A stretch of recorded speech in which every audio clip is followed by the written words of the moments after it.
लिखे उंगरी के खूनवानी कार चिठिया, लिखे उंगरी के खूनवानी कार चिठिया।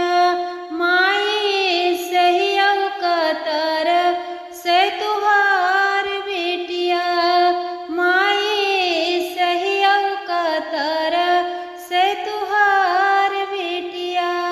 कौने विध जिया के आगिया बुझा